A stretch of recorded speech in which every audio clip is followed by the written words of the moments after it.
ఈరోజు గుంటూరు పట్టణంలో కూటమి నాయకులు అందరూ తెలుగుదేశం, బీజేపీ, జనసేన, మా కేంద్ర మంత్రివర్యులు పార్లమెంట్ సభ్యులు పెమ్మసాని గారి చంద్రశేఖర్ గారి నాయకత్వంలో ఇవాళ తిరంగా ర్యాలీలో పాల్గొన్నందుకు మేమందరం సంతోషిస్తున్నాం. ఈ ర్యాలీకి కులమతాలకు అతీతంగా విచ్చేసిన ప్రతి ఒక్క కార్యకర్తలు కూడా అభినందనలు తెలియజేస్తున్నాను.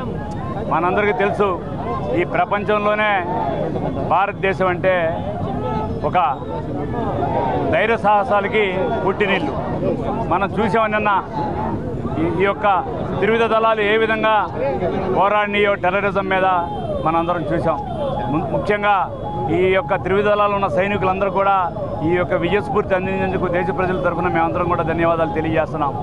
అట్లాగే ఈ యొక్క ఐక్యమత్యత ఇవాళ ఆపరేషన్ సింధూర్ విజయం ఎన్డీఏ విజయం.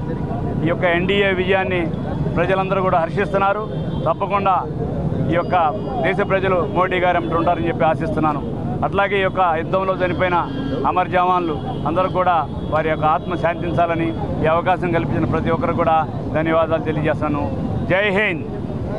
సింధూర్ పేరుతోటి ఇవాళ పాకిస్తాన్ ఏదైతే ఉగ్రదాడికి పాల్పడిందో పహల్గాంలో, దానికి ప్రతీకార చర్యగా నరేంద్ర మోదీ గారి నాయకత్వంలో ఇవాళ భారత సైన్యం పాకిస్తాన్ మీద 9 చోట్ల కేవలం 27 నిమిషాల్లో 23 చోట్ల దాడులు చేసి పాకిస్తానీ ఎయిర్ బేసుల్ని కొల్లగొట్టడమే కాదు, అదేవిధంగా ఆ ప్రాంతంలో ఉన్నటువంటి టెర్రరిస్టులందరినీ కూడా ఎక్కడ దాక్కున్నా కూడా ఏరివేసేటటువంటి ప్రక్రియ ఇవాళ భారత సైన్యం తీసుకున్నందుకు వారికి మద్దతుగా ఇవాళ పెద్ద ఎత్తున దేశవ్యాప్తంగా కూడా జరుగుతున్నటువంటి సంఘీభావ ర్యాలీలో మన గుంటూరు నగరంలో కూడా మన కేంద్ర మంత్రివర్యులు, మనం ప్రీతమ నేత పెమ్మసాని చంద్రశేఖర్ గారి నాయకత్వంలో స్థానిక ఎమ్మెల్యేలు, అన్ని పార్టీలకు సంబంధించినటువంటి నాయకులు, జనసేన, భారతీయ జనతా పార్టీ, తెలుగుదేశం నాయకులందరూ కూడా కలిసి ఇవాళ ఒక సంఘీభావంతో సైనికులకి మద్దతు తెలిసేదానికి ఇవాళ పెద్ద ఎత్తున ర్యాలీ చేసిన సందర్భంగా అందరికీ కూడా